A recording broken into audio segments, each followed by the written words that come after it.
नमस्कार दोस्तों, Godara education point में आपका हार्दिक स्वागत है। अब हम ग्रुप डी के लिए नेक्स्ट टॉपिक करेंगे हरियाणा की संस्कृति और आभूषण। इस टॉपिक में से भी कम से कम एक या दो क्वेश्चन हर शिफ्ट में आपके आ जाते हैं। तो फर्स्ट क्वेश्चन हम करेंगे हरियाणा के पारंपरिक आभूषण और गहनों के ऊपर। ठीक है भाई। पहला हमारा क्वेश्चन होगा, जो बोरला आभूषण होता है महिलाओं के द्वारा शरीर के किस अंग पर पहना जाता है। जो बोरला आभूषण होता है वो माथे पर और सिर पर पहना जाता है, जो गोल आकार का होता है। नेक्स्ट क्वेश्चन है, शीश फूल और श्रृंगार पट्टी आभूषण कहाँ पहने जाते हैं।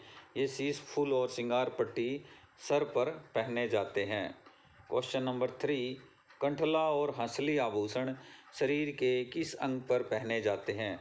कंठला और हंसली आभूषण गले में पहने जाते हैं। कंठला छोटे बच्चों को पहनाया जाता है। क्वेश्चन नंबर 4, झांझर और कड़ी आभूषण पैरों में पहने जाते हैं। झांझर और कड़ी आभूषण पैरों में पहने जाते हैं। ये किस धातु के बने होते हैं भाई। ये बने होते हैं चांदी के। क्वेश्चन नंबर 5, महिलाओं द्वारा नाक में पहने जाने वाले बड़े आकार के आभूषण को क्या कहते हैं। महिलाओं द्वारा नाक में पहने जाने वाले बड़े आकार के आभूषण को क्या कहते हैं। उसे कहते हैं भाई नथ। नंबर 6 है, तागड़ी आभूषण शरीर के किस अंग पर बांधा जाता है। तागड़ी आभूषण शरीर के कमर पर बांधा जाता है। अक्सर ये किस चीज़ की बनी होती है, चांदी की बनी होती है। नंबर 7, पुरली और कोका आभूषण शरीर के किस अंग पर पहने जाते हैं। तो भाई ये नाक में पहने जाते हैं। कोका एक छोटा सा सोने का या चांदी का आभूषण होता है। नंबर 8, गजरा या पहुंची आभूषण कहाँ पहने जाते हैं। गजरा और पहुंची आभूषण कलाई या हाथ में पहने जाते हैं। क्वेश्चन नंबर 9, टांड और अनंत आभूषण कहाँ पहने जाते हैं। टांड और अनंत आभूषण बाजूबंद रूप में पहने जाते हैं। नंबर 10 क्वेश्चन है, अरसी आभूषण हाथ के किस अंग में पहना जाता है और इसकी क्या विशेषता है। अरसी आभूषण हाथ के अंगूठे में पहना जाता है और ये एक छोटा सा शीशे या आईने में जड़ा होता है। गोदारा एजुकेशन पॉइंट की तरफ से आपके लिए बहुत ही अच्छे क्वेश्चन ढूंढ के ला रहा हूँ। कृपया वीडियो को लास्ट तक देखिए और लाइक सब्सक्राइब कर दीजिएगा। भाग नंबर 2 हम करेंगे हरियाणा के पहनावे, वेशभूषा और संस्कृति कैसी है। हरियाणा वेशभूषा और संस्कृति के ही कारण ज़्यादा पहचाना जाता है। तो भाई क्वेश्चन नंबर 11 करते हैं, पुरुषों द्वारा सिर पर बांधी जाने वाली पारंपरिक पगड़ी को क्या कहते हैं। पुरुषों द्वारा सर पर बांधे जाने वाली पारंपरिक पगड़ी को हम खंडवा कहते हैं। जो खंडवा है वो हमारे हरियाणा में सम्मान का प्रतीक है। नंबर 12, राजपूत ढंग की पगड़ी हरियाणा में क्या कहा जाता है। उसको बोला जाता है भाई पग। नेक्स्ट है, महिलाओं द्वारा पहने जाने वाले 4 नीले 4 लाल धागों की बुनाई वाले खद्दर का बिना कली का घाघरा क्या कहलाता है। वो कहलाता भाई खारा। नंबर 14 पे है, गाढ़े लाल रंग की ओढ़नी जिस पर छपाई की जाती है। गाढ़े लाल रंग की ओढ़नी जिस पर छपाई की जाती है उसे पारंपरिक रूप से क्या कहते हैं। गाढ़े लाल रंग की ओढ़नी जिस पर छपाई की जाती है उसे हम बोलते हैं सौंप ली। नेक्स्ट क्वेश्चन है, विवाह में दुल्हन को दी जाने वाली रेशमी किनारे वाली ओढ़नी को क्या कहते हैं? विवाह में दुल्हन को दी जाने वाली रेशमी किनारे वाली ओढ़नी को क्या कहते हैं? उसको कहते हैं भाई ढीमचा, ढीमाच बोलते हैं। ठीक है भाई। क्वेश्चन नंबर 16 है, बधाई संबंधित रंगे हुए बड़े स्कार्फ या ओढ़नी को हरियाणा में क्या कहते हैं? बधाई लेते हैं जब, बधाई हरियाणा में बधाई भाई बच्चे होने पे भी, शादी होने पे भी, बहुत सारे उत्सवों पे बधाई पद्धति में रंग के बने हुए बड़े स्कार्फ या ओढ़नी को हरियाणा में क्या कहते हैं? लहरिया। ठीक है भाई।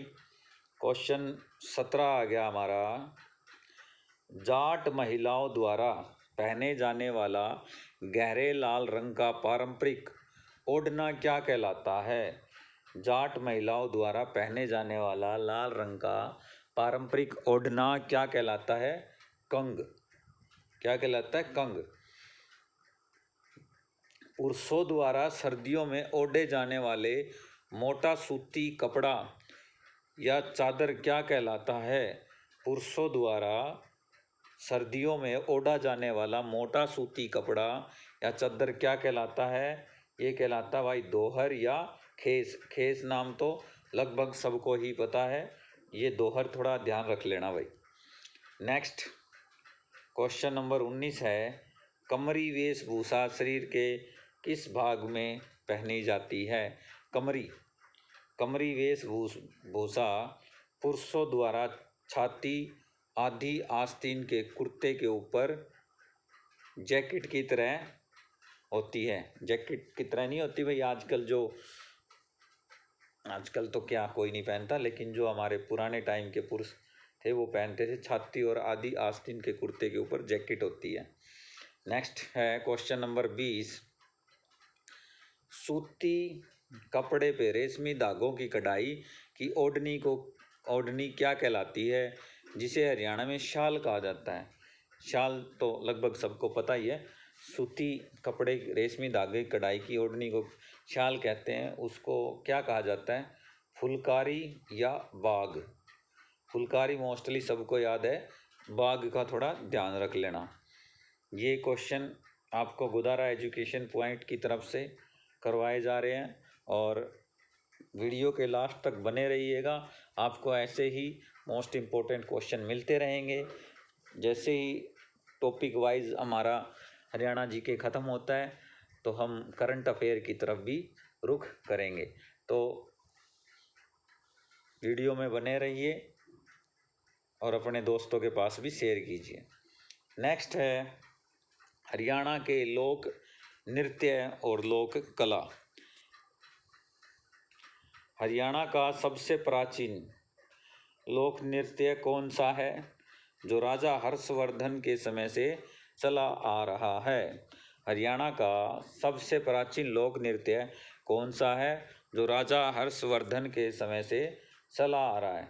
धमाल जो नृत्य है वो हरियाणा का सबसे प्राचीन लोक नृत्य है। ये फसल पकने की खुशी में महेंद्रगढ़ और झज्जर में किया जाता है। धमाल नृत्य फसल पकने की खुशी में झज्जर और महेंद्रगढ़ में किया जाता है।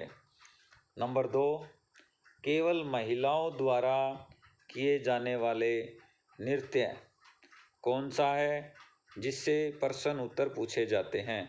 मतलब एक नृत्य है और इस नृत्य को करते करते उसमें प्रश्न उत्तर भी पूछे जाते हैं। ये लूर नृत्य है। लूर नृत्य ये होली के दिनों में किया जाता है। लूर नृत्य सिर्फ महिलाएं ही कर सकती है। ये होली के दिनों में किया जाता है। इस नृत्य को करते टाइम एक दूसरे से प्रश्न उत्तर करते हैं। ठीक है भाई। नंबर 23 आ गया है हमारा, विवाह के अवसर पर दूल्हे के घर पर महिलाओं द्वारा किए जाने वाला प्रसिद्ध नृत्य। जैसे विवाह के अवसर होता है, जब दूल्हा अपनी बारात लेके चला जाता है तो पीछे से महिलाएं एक नृत्य करती है, उस नृत्य को बोलते हैं खोड़िया नृत्य। कौन सा नृत्य भाई? खोड़िया नृत्य। हरियाणा के किस लोक नृत्य को हरियाणा का गिद्धा कहा जाता है? ये हरियाणा का गिद्धा है भाई, इसको झूमर डांस कहा जाता है। ठीक है, हाँ भाई, ये लो, सबको खुशी मिलती है इसके। लड़का पैदा होने पर छठे दिन महिलाओं द्वारा कौन सा नृत्य किया जाता है? लड़का पैदा होने पर छठे दिन छड़ी नृत्य किया जाता है। इसमें उबले चने या बाकली बांटी जाती है। ये उबले चने और बाकली का टाइम तो भाई अब गया, लेकिन जो हमारा पुराना टाइम था उस समय छड़ी नृत्य होता था और उबले चने या बाकली बांटी जाती थी। बाकली गेहूं को उबाल के कुछ बनती है भाई ऐसी। सांग सांग या स्वांग परंपरा की शुरुआत हरियाणा में औपचारिक रूप से किसने की थी? सांग की परंपरा की शुरुआत 1730 ईस्वी में हुई थी। ये मेरठ के निवासी थे और इनका नाम था किशन लाल भाट। किशन लाल भाट ने 1730 में स्वांग या सांग परंपरा की शुरुआत की थी। नेक्स्ट क्वेश्चन है, हरियाणा के सांग का, जिस पे सांग नृत्य होता था, सांग का तख्ता या मंच किस लकड़ी का बना होता था और यहाँ कहाँ आयोजित होता था? जो सांग नृत्य होता था ना भाई, वो लकड़ी के तख्तों पे होता था और खुले मैदान और गांव के बीच में होता था। पहले तो पूरे गांव के बीच में पंचायत के मतलब जो भी मैदान होते थे वहाँ होते थे। आजकल इस सॉन्ग को है ना हम डांस क्लब बोल देते हैं, जो क्लब में जाके होता है। लेकिन जो हमारा पुराना टाइम था, उस टाइम जो सांग नृत्य होता था वो लकड़ी के तख्त पे होता था। बेड टाइप का बोल दो भाई। हरियाणा के किस प्रसिद्ध सांगी को सूर्य कवि और संगीत का तानसेन कहा जाता है? हरियाणा के किस प्रसिद्ध सांगी को सूर्य कवि और संगीत का तानसेन कहा जाता है? ये कहा जाता है लक्ष्मीचंद जी को, पंडित लक्ष्मीचंद जी को। क्वेश्चन नंबर नेक्स्ट, पंडित लक्ष्मीचंद के गुरु का नाम क्या था जिनका जिक्र वे अपनी रागनियों में बार बार करते थे? तो पंडित लक्ष्मीचंद के गुरु जी का नाम था मान सिंह या गुरु मान सिंह, जिनका जिक्र वे अपनी रागनियों में किया करते थे। नेक्स्ट क्वेश्चन है, सांझी त्योहार मुख्य रूप से किसके द्वारा और कब मनाया जाता है?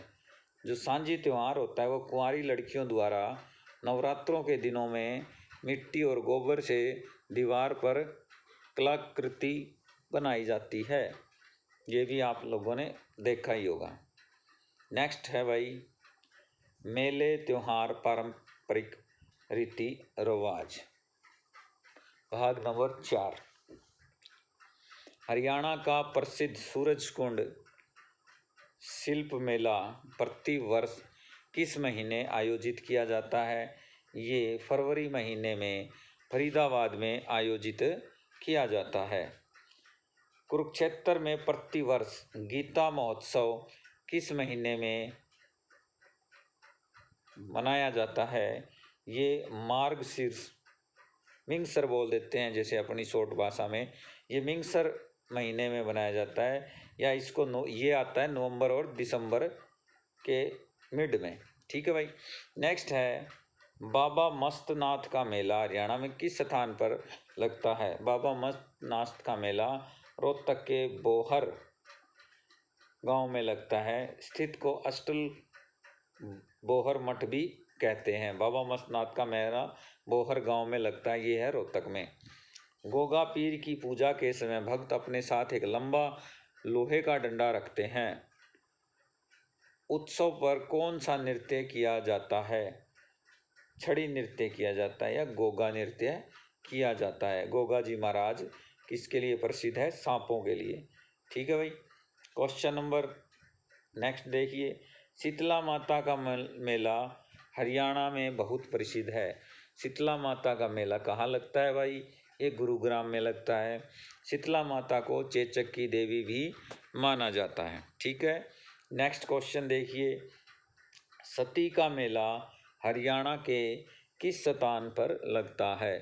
सती का मेला हरियाणा के दो स्थानों पे लगता है, एक तो भिवानी में, एक पलवल में। भिवानी में तो है खड़गकलां और पलवल में है होडल गांव। तो भाई सती का मेला दो जगह लगता है, एक भिवानी में और एक पलवल में। भिवानी में खड़गकलां और पलवल में होडल सॉरी। सूर्य ग्रहण स्नान मेला हरियाणा के किस पवित्र शहर में लगता है? सूर्य ग्रहण लगता है भाई कुरुक्षेत्र में और ब्रह्म सरोवर तालाब पे। क्वेश्चन नंबर नेक्स्ट देखियो, हरियाणा की मिट्टी की कला को बढ़ावा देने वाले मिट्टी के बर्तनों का मुख्य कौन सा केंद्र जिला है? तो भाई मिट्टी के बर्तनों के लिए दो प्रसिद्ध है, झज्जर और रोहतक। हरियाणा के लोक गीतों में जच्चा गीत का अवसर किस अवसर पर गाए जाते हैं? तो जच्चा गीत भाई, जच्चा मतलब बच्चा, बच्चे के जन्म के अवसर पर गाए जाते हैं। लो भाई ये हमारा लास्ट क्वेश्चन है, हरियाणा की किस लोक कला में दीवारों पर गेरू और चूने के चित्र बनाए जाते हैं, विशेषकर दीपावली पे? तो भाई ये जो चित्र बनाए जाते हैं ये ओही माता के चित्र या थापे लगाना बोलते हैं। ये चित्र बनते हैं भाई दीपावली के अवसर पर, ओही माता के चित्र और थापे लगाने। तो भाई ये आपके इस टॉपिक के पूरे क्वेश्चन हो चुके हैं और गोदारा एजुकेशन पॉइंट की तरफ से आपका आभूषणों और गहनों पे जो क्वेश्चन बनते थे वो आपके कंप्लीट हो चुके हैं। और अगर आपको ये वीडियो अच्छी लगे हो तो लाइक सब्सक्राइब कर दीजिएगा और अपने फ्रेंड्स के पास भी शेयर कर दीजिए ताकि उनकी भी सहायता हो सके। Thank you.